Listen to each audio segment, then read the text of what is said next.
ബർഗേറിയൻ rose oil. ലോകത്തിലെ ഏറ്റവും വിലയേറിയ പെർഫ്യൂം എണ്ണകളിലൊന്നായ ഇതിന്റെ നിർമ്മാണം എങ്ങനെ നടക്കുന്നു എന്ന് നോക്കാം. ബൾഗേറിയയിലെ റോസ് വാലിയിലാണ് ഈ ഡമാസ്ക് റോസുകൾ കൈകൊണ്ട് പറിക്കുന്ന പ്രക്രിയ നടക്കുന്നത്. അതിനുശേഷമുള്ള ഡിസ്റ്റിലേഷൻ പ്രക്രിയ വഴി അതിന്റെ സ്വാഭാവിക സുഗന്ധം നിലനിർത്തുന്നു. കഠിനാധ്വാനം, പ്രകൃതിയിലെ സമുദ്രിതാവസ്ഥ, നൈപുണ്യം എന്നിവയുടെ സംയോജനമാണ് ഇതിന്റെ ഗുണനിലവാരത്തിന്റെ രഹസ്യം. അതിനാൽ ലോകപ്രശസ്ത പെർഫ്യൂം ബ്രാൻഡുകൾ തന്നെ ഈ ഓയിൽ ഉപയോഗിക്കുന്നു. അതിന്റെ ദീർഘനേരം നിലനിൽക്കുന്ന മനോഹരമായ സുഗന്ധത്തിനു വേണ്ടിയിട്ടാണത്. 5000 കിലോ റോസ് ഇതളുകൾ ഉപയോഗിച്ചാണ് വെറും 1 കിലോ ബർഗേറിയൻ റോസ് ഓയിൽ നിർമ്മിക്കുന്നത്. റോസ് കർഷകർക്ക് വർഷത്തിൽ കുറച്ചാഴ്ചകൾ മാത്രമാണ് വിളവെടുപ്പിനുള്ളൂ. ആ സമയം അവർ ഏകദേശം 450 ടൺ ഡമാസ്ക് റോസുകൾ ശേഖരിക്കുന്നു. ഈ ചുരുങ്ങിയ വിളവെടുപ്പ് സമയവും പരിമിതമായ ലഭ്യതയും ചേർന്നതാണ് ഈ ഓയിൽ ഇത്രയും വിലപിടിപ്പുള്ളതും അപൂർവമായതുമാക്കുന്നത്.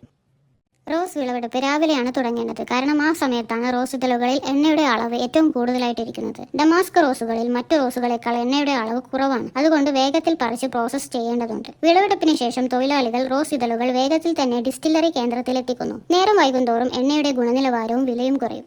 അഗ്രോ പ്രൊഡക്റ്റ് ഡിസ്റ്റില്ലറിയിൽ 120 തൊഴിലാളികളാണ് ഈ ചെറിയ സീസണിൽ പ്രവർത്തിക്കുന്നത്. 1 കിലോ റോസ് ഓയിൽ ഉണ്ടാക്കാൻ ഏകദേശം $8000 ചിലവഴിക്കുന്നു. പക്ഷെ അതിനെ 1.5 മടങ്ങ് വിലയ്ക്ക് വിൽക്കാൻ കഴിയുന്നതിനാൽ ഈ പ്രക്രിയ അത്രയും വിലപ്പെട്ടതും പരിശ്രമമുള്ളതുമായിരിക്കും. റോസുകൾ ഡിസ്റ്റില്ലറിയിൽ എത്തിച്ച ഉടനെ തന്നെ അവ തൂക്കിയും വെള്ളത്തിൽ കലർത്തിയും സ്റ്റീം ഡിസ്റ്റിലേഷൻ പ്രക്രിയയ്ക്ക് തയ്യാറാക്കുന്നു.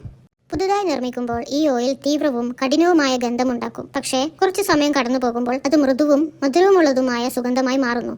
ഇതുപോലെയുള്ള ഗന്ധമാറ്റമാണ് ബൾഗേറിയൻ റോസ് ഓയിൽ ലക്ഷറി പെർഫ്യൂമുകളിൽ ഇത്രയും വിലപ്പെട്ടതാകുന്നത്.